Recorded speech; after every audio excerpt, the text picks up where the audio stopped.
Waiting for that. Right.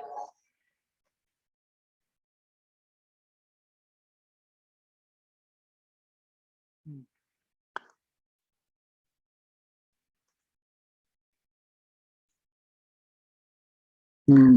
Mm.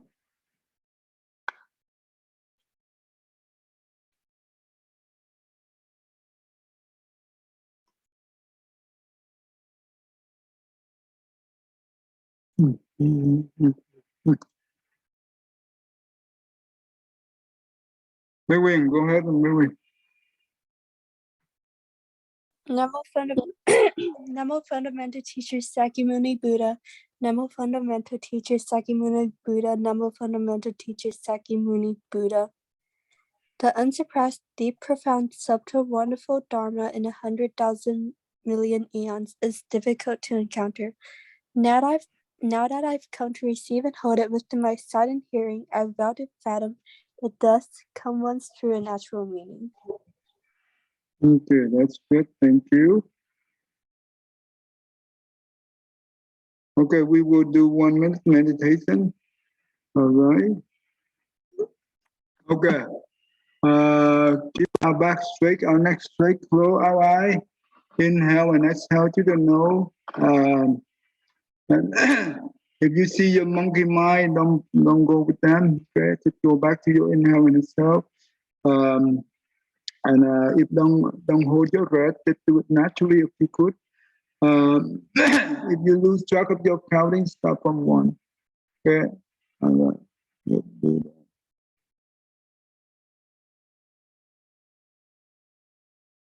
Okay, 1, 2, 3. Sit still.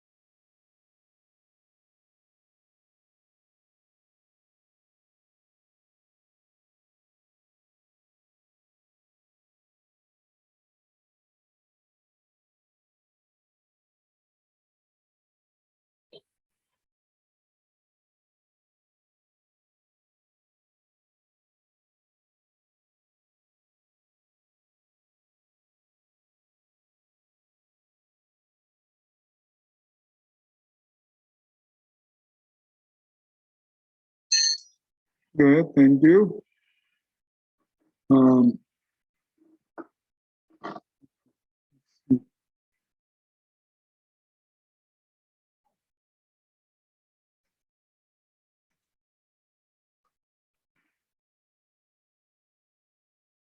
Today we will continue on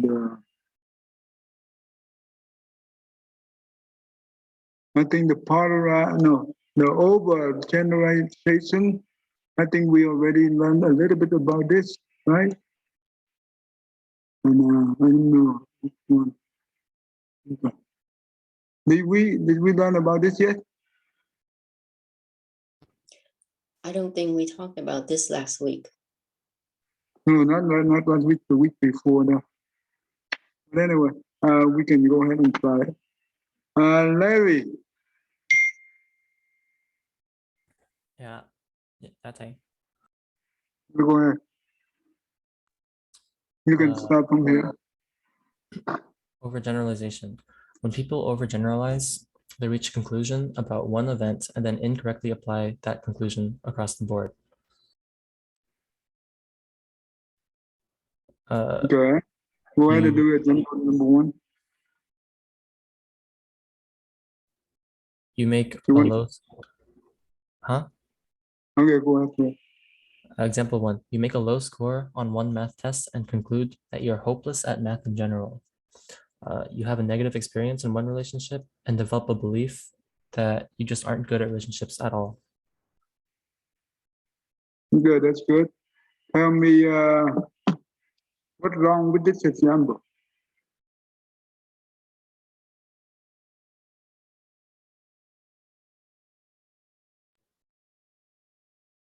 Larry? In example one, the person they made a low score. It says they made a low score on only one math test, and then they thought that they were just bad at math in general. But that's wrong because it was only one low score, and it doesn't represent their skills at math in general. Okay. So maybe in the past he always get A, and this time it happened to be only one test that he got low score, and he already jumped into conclusion. Remember, we learned about we are learning about the what do you call cognitive distortion. Cognitive distortion. We have at least 16 different type of cognitive distortion. This is number 2. The polarized thinking, and you know what? Some of example they belong to more than one type of cognitive distortion. So this one is can also use for the polarized thinking. Okay, because polarized thinking is also the person is all or nothing, right? That means he always look for the perfect score, or everything has to be perfect, right? That is the polarized thinking. But this one right here, but on the polarized thinking, if he make a if he did not get the perfect on that thing, even a minor, he will say that he will destroy all the good things that he have done in the past. So this one right here, this is also similar to it, but in this way, when we see the negative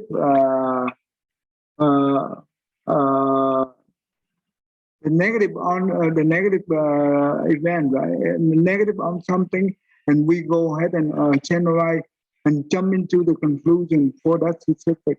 So, for example, this is we're talking about the math, right? Usually he always get A, right? Suddenly, right now he got low score.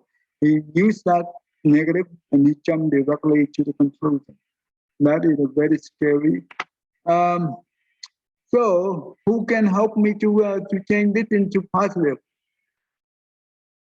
Anyone?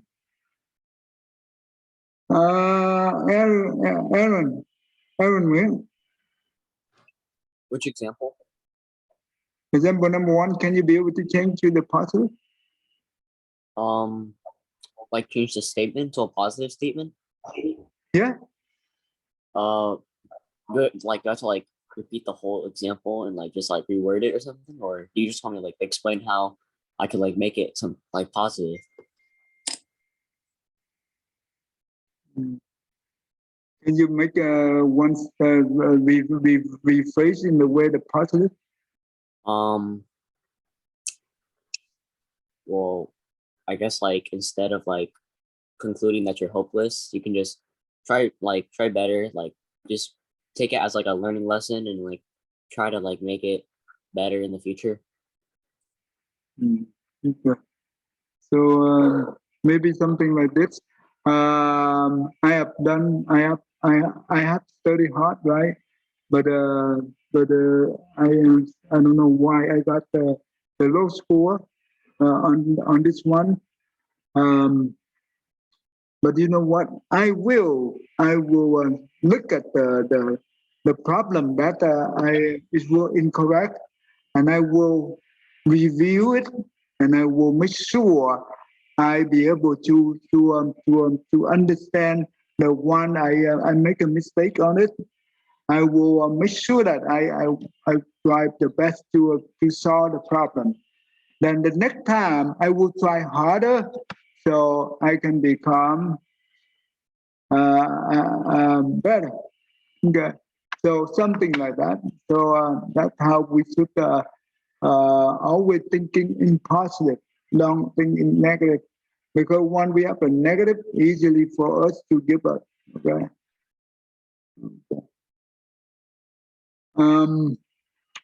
Okay. Michelle, you want to try this? So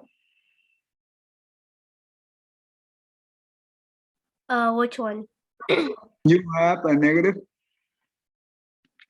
You have a negative experience in one relationship and develop a belief that you just aren't good at relationships at all. Number 2. I have the worst luck in the entire world. When you overgeneralize something, you take an isolated negative event and turn it into a never-ending pattern of loss and defeat. Okay, well, can you be able to transform the example statement from the example 2 into positive? Um,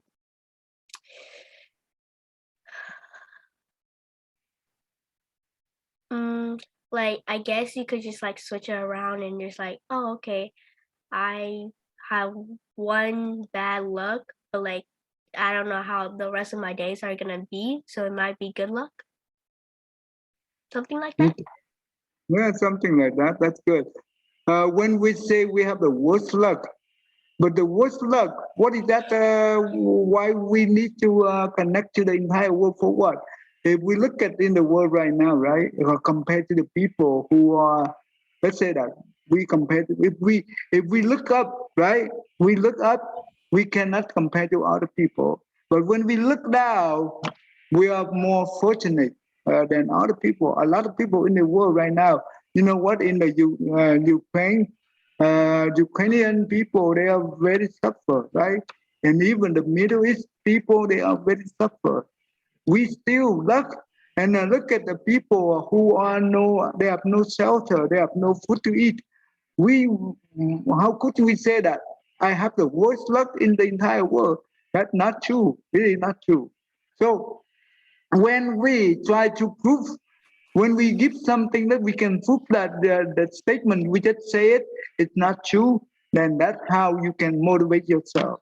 Becca, does it make sense, right, Becca? Rebecca? Yes, it does. Right. So we have to come up with something to cancel out the negative statement right here, and from there, you know what? We said, oh, maybe today that it's not a good day, right? Maybe it's not a good day. Maybe I'm not in a good mood. Hopefully next time I will be better, or tomorrow I will be better, and that's how you motivate yourself. Okay, that's good.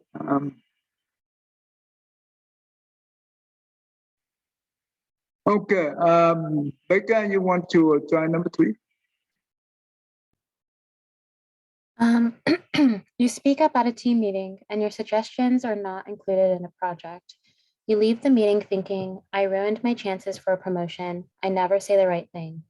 Overgeneralization can also manifest in your thoughts about the world and its events. Okay, what do you think? What do I think it means? Yeah, no, I mean that.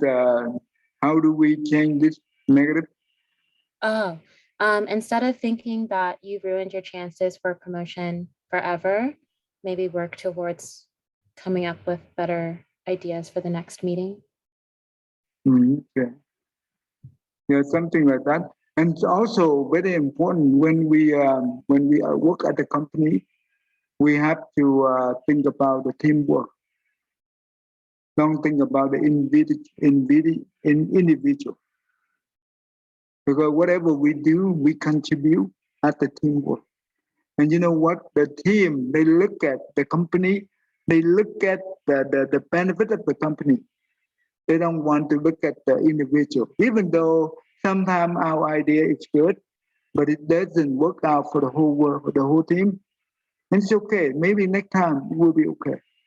So what we can say is, well, maybe the idea we give to them it's not suit for the teamwork. Maybe we can hopefully next time I will hopefully they will use it, or hopefully we can contribute the idea that for the teamwork, not the idea for the individual. Does it make sense, right, Becca?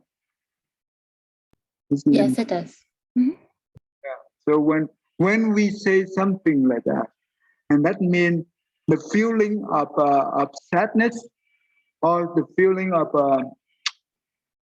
anxiety, it will decrease and eventually it will go. That's the whole idea we learn about this thing.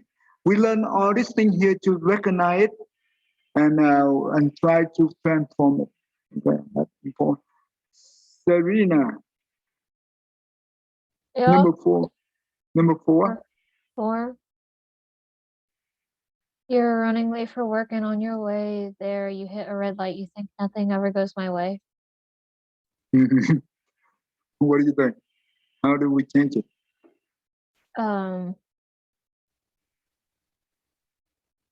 I honestly don't know. I mean, it's just a machine that changes to give each people a fair chance to go to where they need to go. I mean, Mhm. Can I we don't. be able? Can you be able to prevent this thing happen to you? Yes, Do you can. what? Well, Can you? Yes, you can. Yeah. How do we do that? You just prioritize and leave the house a little bit earlier. That's right. So then you are not going to run late, right, for work, right? Yes, And give yourself enough windows for time. and even though when we hit the red line, if nothing happened, is that true? Yeah, Correct. that's good. So yeah, that's what when we learn this thing here, we have to whenever something is tricked our emotion, whatever trick our emotion, it relates to because we focus on the self, on the ego. We are always focused on the self, on the ego. That means we always think about us. We don't think about others. That's what emotion about. In Buddhism, when you learn the eight consciousness, I will show you here. I don't know I have in here or not. And you know what? I will go back to here. Just be patient. I hope I have this. Oh yeah, I do. I do. Okay, look at this thing. Can you see this model? Yes. Okay. Baker, did I show you this one before? Yes, I think a few weeks ago I saw it. Okay. Okay. This is the Buddhist view how the mind works. It's it's parallel with the medical view, but it's beyond medical view. Okay. Okay. So we have the first five senses, right? That means the eye, the ear, the nose, the tongue, and the body. The mind is the sixth one. It's control this five right here. This five right here, it represents the body and the mouth. Okay, the body and the mouth. In Buddhism, when we're talking about the karma, there are only three types of karma. Karma, it means action, right? The action of the mind, the action of the mouth, and the action of the body. From these three actions, we create either 10 good deeds or 10 bad deeds. The mind, the three bad deeds about the mind, that means greedy, hatred, ignorance. That means foolish. From these three bad deeds of the mind, it will control the mouth and the body to do the bad deed. So the mouth have four bad deeds. That means lying, double tongue. That means we have two persons, person A and person B. We have two friends. We go to the person A. We said that the person B told bad thing about you to me, but actually person B did not do that. We are the ones say that. And we went to the person B, we say the same thing. We say that person A told bad thing about you to me. Actually, person A did not do that. We did it. We want to divide it to people. This is where the politicians always use. This is a very evil speech, the mouth. And the third one is the exaggerated. For example, let's say a person, maybe our friend make a very minor mistake, and we exaggerate it, and we make a very big deal out of it. And we make that person to look evil, to look bad. But that person is not bad. But we are the one who make it up. This is what we call exaggerated. The fourth one, it means the harsh word. That means we use the harsh word, right? Against that person, whoever. This is the four evil deeds of the mouth. The three evil deeds of the body is control from the mind, from the evil mind. We break three evil deeds of the body. It means that killing, stealing, and sexual misconduct. These are the 10 bad deeds come from the three karma type, three type of karma. Vice versa, it will create 10 good deeds. That means the three good deeds, the three good deeds from the mind is no greedy, no hatred, and no ignorance. From this good mind, we will control the mouth and the body to do good deeds. That means the mouth will not lie. Then the mouth will not lie. That means honest. Do not double tongue. No double tongue. No exaggerated. No harsh word. The three good deeds from the body is based on the mind. The good deed of the mind, it will control the body. It's no killing, no stealing, no sexual misconduct. Does it make sense to you, Becca? Yes, it does. This is very important concept. Okay, from here, the eye, we do have the object, right? We call the sense object. The object we call form. Form can be any kind of object. For example, the person, the animal, the house, the tree, the river, or whatever, right? From the eye, right? We see it, that becomes form. Okay? The ear, the object of the ear, that means the sound. The ear contact the sound, that means the ear listen to the sound. The same thing with the nose. The nose, object of the nose is smell. The tongue, object of the tongue is the taste. The body, object of the body is the touch. Each one of these, when we contact, right? And you know what?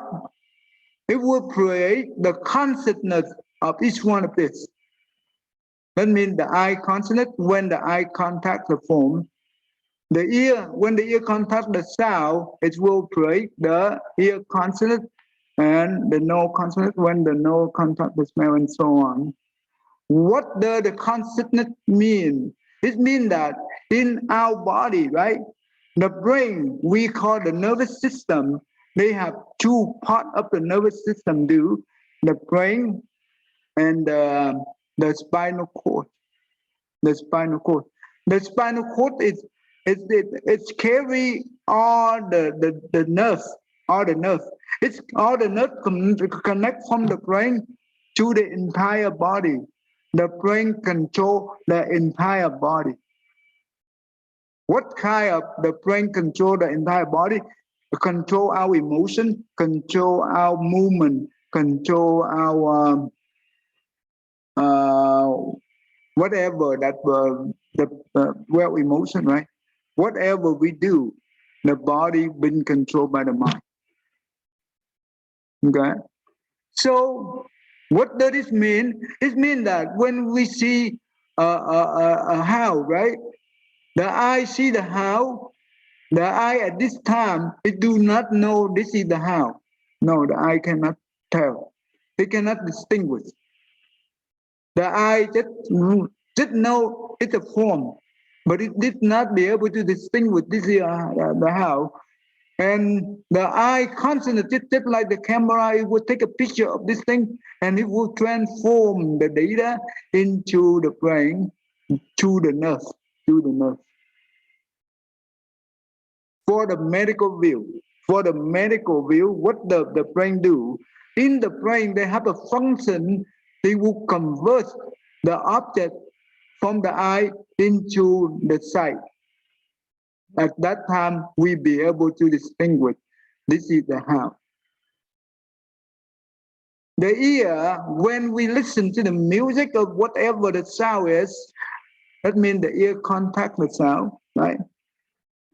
And the ear consonant it will create the ear consonant, and the ear consonant just like a camera, it take a picture of whatever is the sound object here, it will transform, it will send the data to the nerve, to the mind consonant, that means the brain, this is the brain, okay? And from the medical view, in the brain, they do have a function to convert the sound object into the hearing. Does it make sense to you so far, Mika? Yes, it does. This is the medical view. But the beautiful of the Buddhist view is it's beyond the medical view. The medical view do not know the detail of this thing. They have no idea. Okay. All right. So the brain, the data that was sent to here, it was loaded inside the memory, right? The medical view also understand that. The memory, right? Just like the iPad or the computer. If we don't have the RAM memory, do you think that the computer, you can turn on your iPhone, iPad? No, you cannot. Because it needs a memory to process the data. If we don't have the memory, the RAM, you cannot turn on anything. So our brain, the same thing, they need the memory to process the data they take in from here. They process it and they will send to the okay, this guy right here, we call the mana consonant. It also have the name called the emotional affliction. Why it's emotional? Because the mana consonant in Buddhism, it means the self, the ego. This is important. There are 4 different cells: the self delusion, the self view, the self pride, the self love. The self delusion, it means that this body right here, the physical body and the mental body right here. In Buddhism, we divide into 5 aggregate. You know what?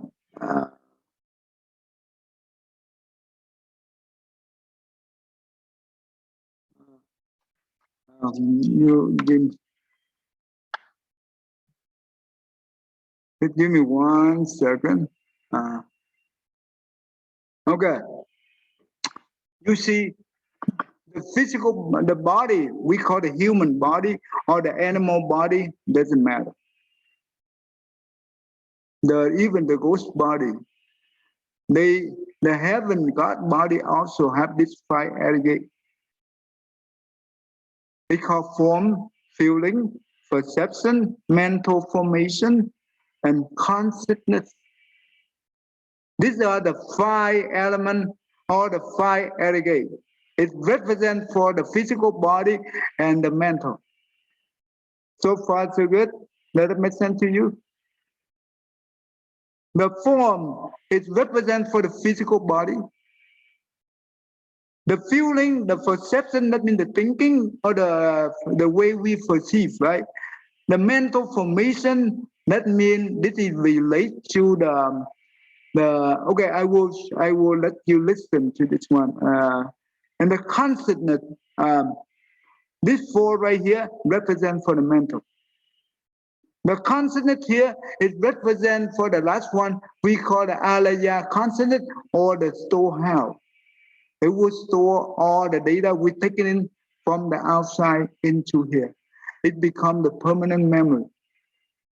Remember, the scientists say nothing in this universe, nothing gets lost.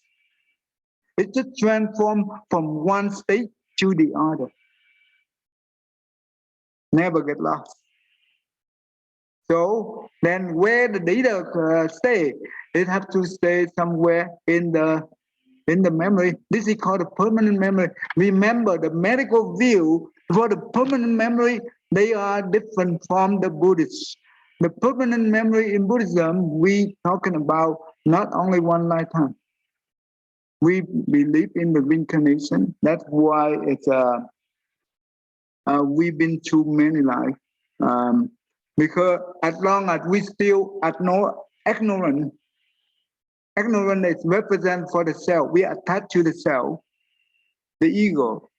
As long as we still have craving, doesn't matter what kind of craving, those attachments will put us in the rebirth cycle for a very long time until we detach from those. And we transform the ignorance into the enlightenment. That's how we be able to free from our suffering. Okay, anyway, I will go back here. Let me go back here. I will briefly, okay. Let me go back to my oh, hold on, what happened? Okay. Okay, look at this. So the cell delusion, it represents that because the five aggregate, that means the form, the feeling, the perception, the mental formation, and the consciousness. We attach to this five aggregate at the cell, right? That's why because this thing here is impermanent. It's come and go. The physical body is impermanent, right? It's come and go. The physical body has to go through four states: birth, sickness, old age, and death. No one can escape from that four state. Even the president, even who, doesn't matter who is it. Even the Buddha, when he appeared in this world, he had to go with the law of the earth. And you know what? When we go out the space, right? The law, the gravity of the earth is no longer applicable for the outer space. Do you know that? Becca? Yes. So every any within the universe, we have a many different. Even though the law here is not always applicable for the law out there. Yeah. Anyway, but right now, so and therefore the body, the form is impermanent. It's always changed. Therefore, when we attach to the body, when it changes, we suffer. Therefore, we call the cell delusion. The feeling is impermanent because happy feeling or sad feeling doesn't matter. Suffering feeling, no feeling is always changed. Yet you can have a happy feeling, but it won't stay with us forever. It's come and go. When it's go, if we attach to the happy feeling, what happens when the happy feeling go? What do you think?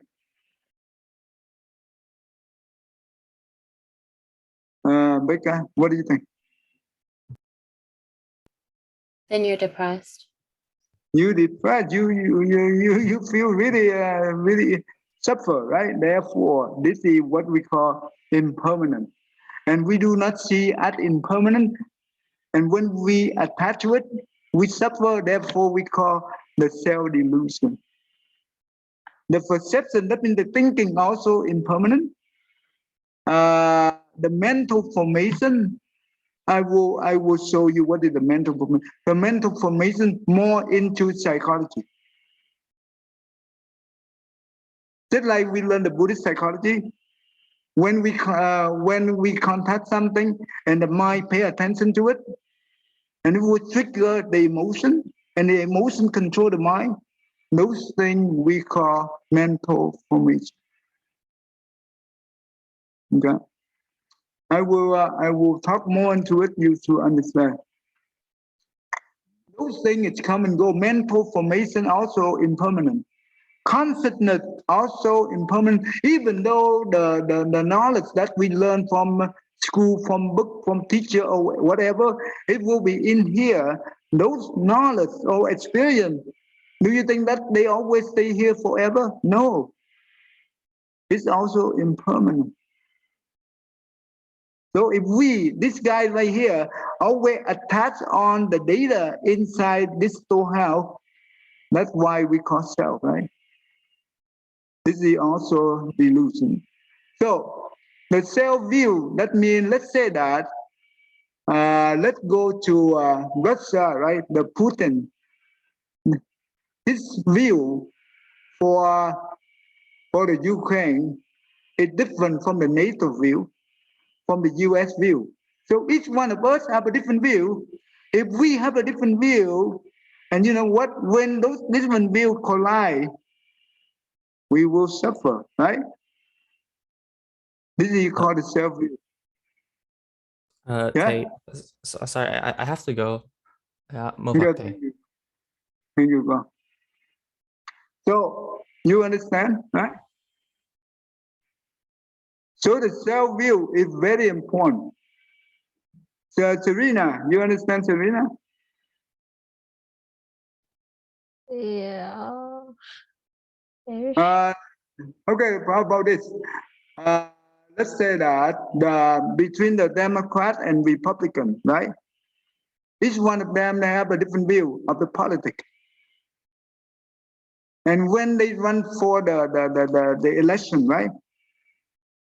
They try to protect their own view, right? And you know what? When they protect their own view, you know what they do? They use any kind of dirty trick to defeat the opponent. You see that? Does it make sense? yeah. So when we don't hold, and when we holding on our view, right? If some other people have the view different than us, then you know what? We suffer. So for the example that, let's say that the previous example that when we are in the company, we go to the team meeting, right? In the team meeting, we discuss many different issues, many things, and each one of us have a different way to give the solution, right? My solution is a little bit different from your solution. Your solution is also different. Our solution is also different from other team member solution. If each one of us, if each one of us say that my view, my solution is the best, what happens if they don't use it? We suffer, right? Is that a good thing, Serena? What? Can you repeat that? Sorry. You understand the self view? Yeah.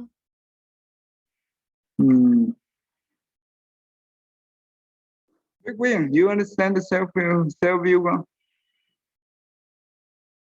Not that much. Not that much. Oh my goodness. Becca, can you help them to understand? From what you were saying, I think it's just not taking every little thing to heart. If something happens and someone doesn't choose what you want them to choose, you can't take it personally, because that's being like more selfish. You have to look at it from a different aspect and see why they didn't choose that. Okay, that's right. That's good. Let us help. Where? Yeah. Yes. Okay, good. Okay, speak your language. Okay, good. The sale price That means if we say that we are number two, right? No one dare to be number one. No one dare to be number one. If they are number one, we suffer. Okay? Self-pride is just like the ego. Okay? The arrogance. Does that make sense? When we so arrogant, do you think that we can learn anything from other people? Aaron, Sorry?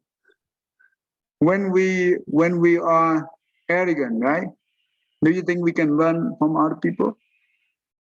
No. Why not? Because when you're arrogant, you're going to have a big ego, and you're not gonna probably take others' advice and be entitled to your own thinking. Okay. Is that a good thing or bad thing? A bad thing?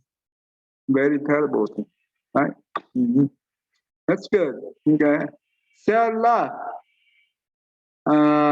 Let me give you an example so you understand the self-love. Self-love is mean that whatever we love, right? The house, the family, the whatever belongs to us, we call self-love. All right, there was one time the queen, right, asking the king, Majesty, right? Majestic, do you love me? The queen asked the king, Majestic, do you love me? The king said that, I love you just like I love my own body.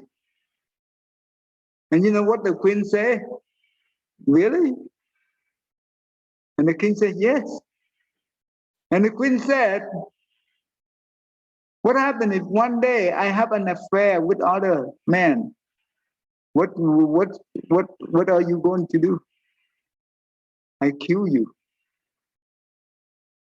I will kill you. And you know what the queen said? The queen said, oh, the majestic, you say you love me, but you love you more than you love me. Does that make sense? Becca, does that make sense? I think so. When we say we love someone, are we really love someone unconditionally?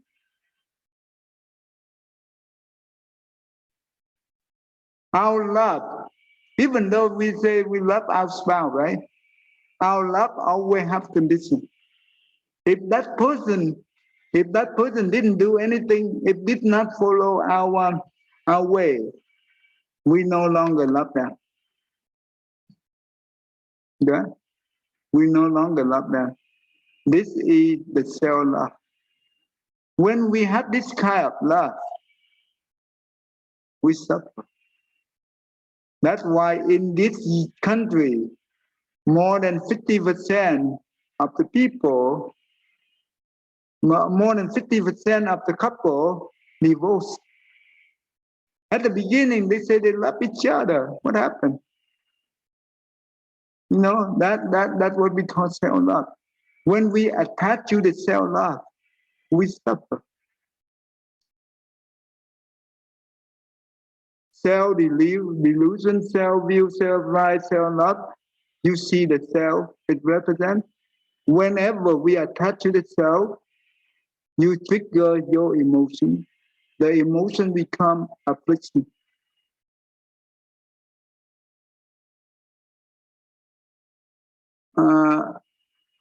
Serena, you understand so far?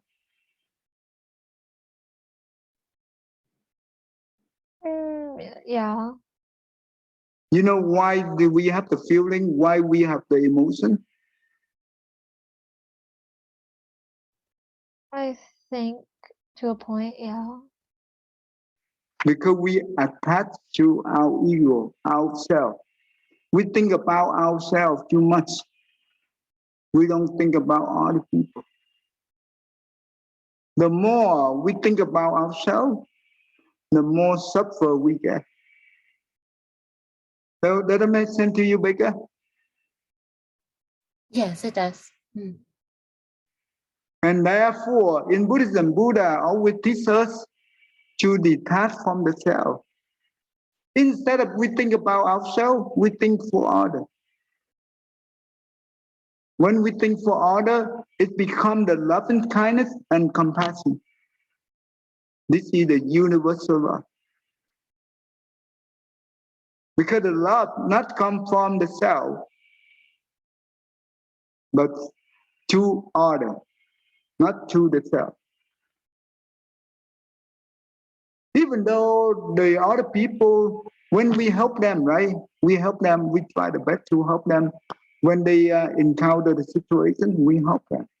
Later on, even though when they come back and they don't agree, they do not appreciate of our help, we don't feel bad. It's okay. Because we do not attach to the self when we help them. If we attach to the self, ourselves, our ego, when we help them, you know what? After that, they walk away. They don't even appreciate for what we did, and they also come back and treat us badly. We suffer because we attach to the self when we help. Does it make sense to you, cô Hạnh Nhân? Yeah. This is important. So in Buddhism, we always focus, instead of focus on the self, we focus on other beings. When we look at their suffering, just like our own suffering, then therefore we empathy, we sympathize. We be able to understand them, we be able to help them at their need. If later on they come back and they try to walk away from it and they don't appreciate, it's okay. Because everything, when they come to us, is an affinity. Affinity, that means the connection we have with them in the past. If they walk away, it's okay. Maybe the affinity is done. It's all right. We don't carry any kind of resentment. Later on, I will go into that thing into detail so you understand. Okay, anyway, let me come back here. So let's say that whatever the data inside the memory, right? This guy right here, it will wrap the data in here. And when they wrap the data, it will put the data into the Alaya consciousness, that means the storehouse. It will become the knowledge, become the experience, or become whatever the seed of greed, hatred, ignorance. And you know what? If this one right here, the brain that say that the function of the brain, if they have they want to contemplate, they want to visualize, they want to think about something, those become the inquiry of this data, the data inside the memory. And you know what? When this guy wrap the data, it will wrap the inquiry along with them, put inside to the storehouse. And you know what? Inside the storehouse, the alaya be able to see the inquiry or the question or whatever the thing that the thought is arrived, right? It will be available in here, and will this one right here will do the search. Just like we go to the Google, we type in something and we want to search for it. If the Google, right, the user type in and click on go, and you know what? The search engine will go to the database and search for the data, and the result, they will return the result. The result, the data, the result will, when it's returned, it will give to the alaya, to the mana consciousness, and the mana consciousness will compare the result with the initial data that they wrap from here. If in actually, let me take it back. When the alaya wrapping the data from here, if this data here carry any kind of emotion, any negative thinking in here, it will trigger the emotion here. Remember, in our brain, we have two parts. One is called the rational part, the other called is emotional part.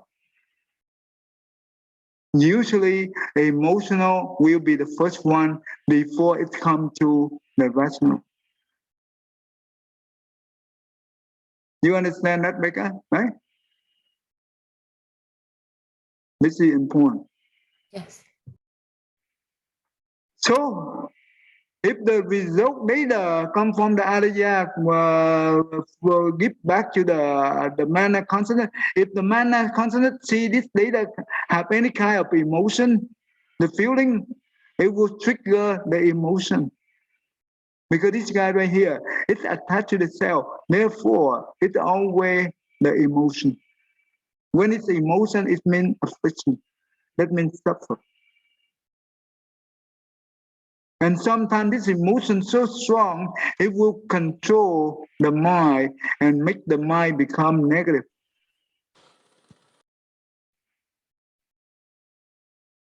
This is important, right?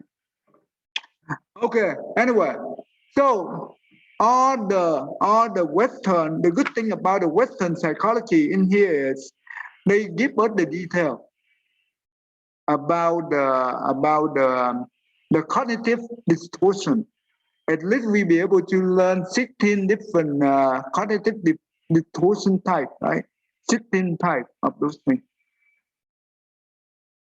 And we be able to look into the example of each one and try to understand all those 16 cognitive distortion, they have the common thing in there. What are the common? The self. The self. The self. The ego. Therefore, it becomes the negative, right? The thinking will become negative. Therefore, it can become emotion. Does it make sense? This is so important. All the suffering in this world, all the suffering that we have come from here. In the Four Noble Truths, right, of the Buddha's teaching, the first noble truth is the truth of suffering. That means the suffering that we have from physical suffering to the mental suffering. We have 8 different types of suffering. The physical suffering, that means birth, old age, sickness, and death. The mental suffering, that means we have our loved one depart from us. That means they die, right? Or they go far away, that we don't see them anymore. That is the first one for the mental suffering. The second mental suffering is if someone that we dislike so much, and we have to confront them every day, or very often, it's very suffer. We have to see them every day. Do you think it's suffer? Very suffer. The third mental problem is whatever we want, we don't get it. It's also suffering. And the fourth one is the 5 aggregate, that means the body and the mind, it keeps changing, but we do not know that it's impermanent. We hold on to those things. We suffer. That means the self-delusion.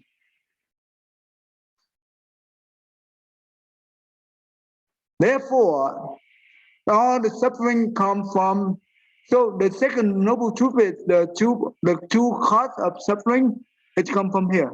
The ignorance and the craving. The ignorant, it means it represents for the self-delusion. It means ignorant. The self-view, the self-pride, the self-love, it represents for the craving. All this guy right here is the troublemaker to all the suffering we have in the first noble truth. The third noble truth is to end the suffering, right?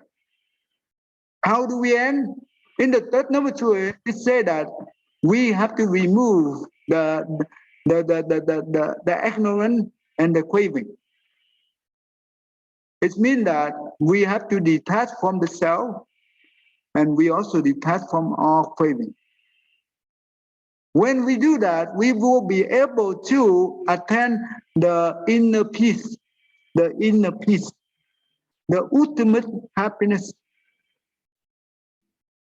Remember, the happiness no one can give us. We have to do it ourselves. It has to come from the inner, not from the outer. The outer give us, there is no guarantee. The Buddha cannot give us peace. He gives us the Dharma, we practice, and we have to gain the peace for ourselves. The Buddha is not God. The Buddha is just the teacher, because he's the one who walked on the path, and he showed us the way how to do it. He is a good teacher. Okay? And the Four Noble Truths, the two paths leading to ending the suffering. That means in order to succeed the third noble truth, the fourth one is we have to practice the Eightfold Path.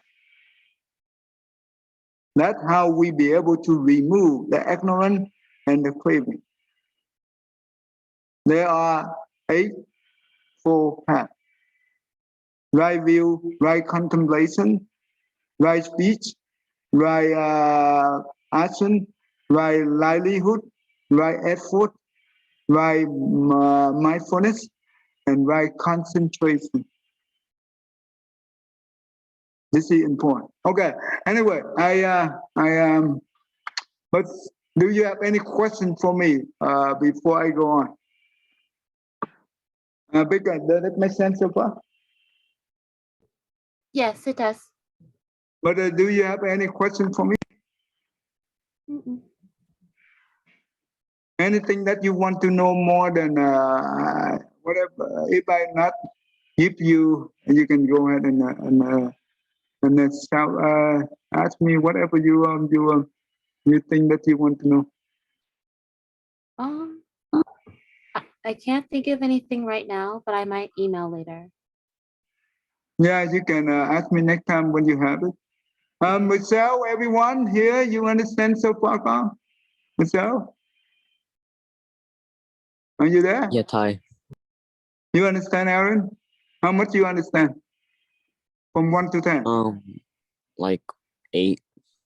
Oh my goodness, really? Well, That make actually, me more very- like a 7. More like a 7. Okay, that's good. That's even okay. Victor, how much you understand, God? Serena, how much you understand? Pretty well to a point. Huh? What? Pretty well to a point. From 1 to 10, tell me how much you understand. About a 7.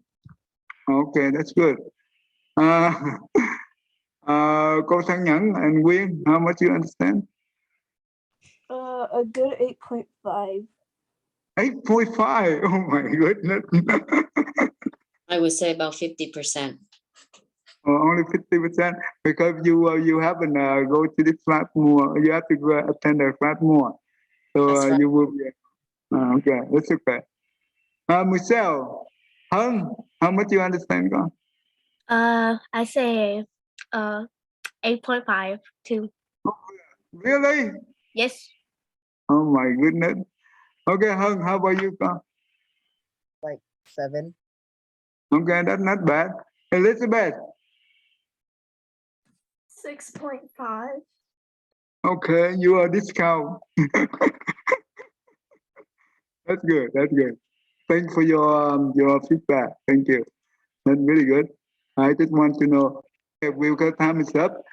Today we cover full here, so we review. This is just the review, but it's good to review. Sometimes I have to go over and over again few times in order for you to understand the full picture.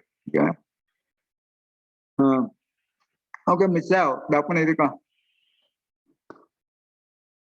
May every living being May every living being, our minds as one and radiant with light, share the fruits of peace with heart of goodness, luminous and bright. If people hear and see how hands and hearts can find in giving unity, may their minds awake to great compassion, wisdom, and to joy. May kindness find reward. May all who sorrow leave their grief and pain. May this boundless light break the darkness of their endless night. Because our hearts are one, this world of pain turns into paradise. May all become compassionate and wise.